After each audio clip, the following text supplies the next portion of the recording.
Class 10 7.2 का second question coordinate geometry का देख रहे हैं अपन। आइए ध्यान से देखिए क्वेश्चन क्या है, देखते हैं। Find the coordinates of points of trisection of the line segment joining 4 -1 and -2 -3। मतलब क्या बोल रहा है ये क्वेश्चन कि 4 -1 और -2 -3 एक्सट्रीम के कोऑर्डिनेट्स हैं, एक पॉइंट और दूसरे पॉइंट के, तो उसको ट्राइसेक्ट करना है। तो वो जो ट्राइसेक्शन के पॉइंट्स है उसके कोऑर्डिनेट्स निकालने आए। तो स्टूडेंट ये लाइन मैंने पहले ही बना रखी है, लाइन सेगमेंट पी क्यू, जिसके कोऑर्डिनेट्स 4 -1 -2 -3। अब इसको ट्राइसेक्ट करते हैं। आइए अपन पी क्यू तो पहले ही है, ये मान लेते हैं हम, दिस इज आर और दिस इज एस, ये आर और एस है। अब इसके ट्राइसेक्शन जो है सेगमेंट्स क्या है, पी आर, आर एस और एस क्यू, ये है पी आर, आर एस और एस क्यू। तो ये गिवन है, तो हम यहाँ गिवन में लिख लें, ट्राइसेक्ट कर रहे हैं तो P R, R S and S Q. Okay, क्या निकालना है, टू फाइंड कोऑर्डिनेट्स, किस किस के, coordinates of R, coordinates of S and coordinates of R and S हमें निकालना है ना, पी और क्यू के दिए हुए। तो स्टूडेंट ये देखिए कि अगर ये इक्वल पार्ट्स में है तो हम कह सकते हैं कि ये 1 है और इन दोनों को मिला के ये कितने हो जाएंगे, पार्ट 2, क्योंकि ये दोनों इक्वल हैं, तीनों इक्वल हैं, ये P R, R S, S Q, तो ये 1 हो जाएगा। तो ये 1 + 1 2। तो यहाँ हम आर के कोऑर्डिनेट निकालने के लिए सेक्शन फार्मूला यूज़ करेंगे।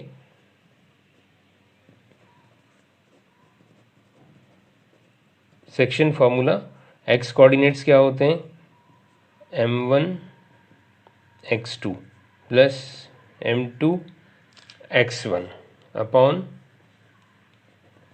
m1 plus m2, m1 x2 plus m2 x1 upon m1 plus m2, जैसा कि पिछले क्वेश्चन में देख चुके हैं अपन।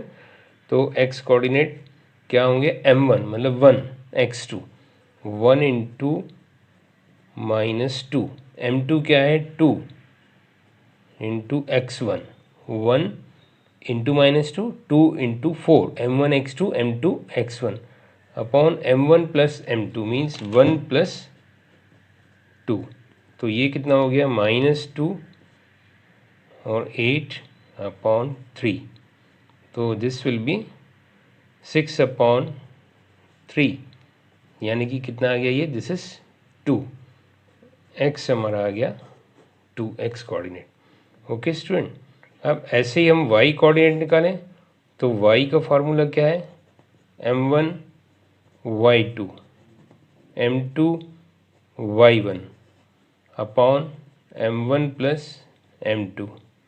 तो m1 y2 means 1 × -3, m1 y2, m2 2 × -1 1 + 2। आप समझ रहे हैं student, m1 y2 1 × -3, then m2 y1 2 × -1। तो this will be -3 -2/3।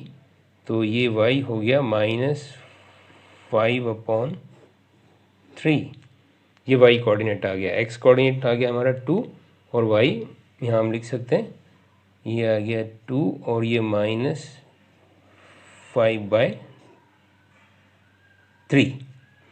Okay student, अब हमें s के कोऑर्डिनेट निकालने हैं स्टूडेंट्स। तो s के कोऑर्डिनेट निकालने के लिए हमें सेक्शन फार्मूले की ज़रूरत नहीं है, क्योंकि ये बीच में है, मिड पॉइंट फार्मूला भी यूज़ कर सकते हैं। तो आपको पता है स्टूडेंट कि सेक्शन फार्मूला तो m1 x2 m2 x1 है, बट किसी लाइन के कोऑर्डिनेट्स अगर x1 y1 और x2 y2 हो तो बीच का जो मिड पॉइंट है ये सेक्शन फार्मूला से ही ड्राइव होता है। इसके कोऑर्डिनेट्स मान लो ये p है, तो क्या होगा, x1 x2/2 plus y1 y2/2, x1 plus x2/2 y1 plus y2/2। क्यों होता है, क्योंकि m1 और m2 यहाँ नहीं है, ये दोनों इक्वल हो गए। तो यहाँ पर सेक्शन फार्मूले में m1 m2 इक्वल हो गए, तो ये 1:1 हो गया। तो देयरफॉर कोऑर्डिनेट्स क्या होते हैं, m1 m2 हट जाते हैं, x1 plus x2/2 y1 plus y2/2। तो m1 प्लस m2 जो नीचे है वो 1 + 1 होके 2 आ जाता है। ओके स्टूडेंट, तो यही फार्मूला हम यहाँ यूज़ करें, मिड पॉइंट फार्मूला, तो एस के कोऑर्डिनेट्स के लिए एक्स कितना होगा, देखिए 2 plus minus two, 2 plus minus two upon 2, x कितना आ गया 0। अब वाई कोऑर्डिनेट्स के लिए हम क्या यूज़ करें, -5/3 प्लस ये -3/2, क्योंकि x1 प्लस x2 था तो 2 प्लस -2/2, y1 प्लस y2 है तो -5/3 एंड -3/2। तो इनको हमने ऐड किया तो ये आ गया 9 एंड -5, 3 3 जा, दिस इज -9/3 इंटू 2। तो फाइनली y कोऑर्डिनेट कितना आ गया -14/6, यानी कि कैंसिल हो गई, ये आ गया -7/3। एस के कोऑर्डिनेट्स क्या आ गए 0 -7/3, आर के कोऑर्डिनेट 2 -5/3 और एस के कोऑर्डिनेट 0 -7/3। तो ये दो हमारे आंसर्स हो गए। ओके स्टूडेंट, तो आपने देखा बिल्कुल सिंपल है निकालना। Next question in the next class. Thank you students.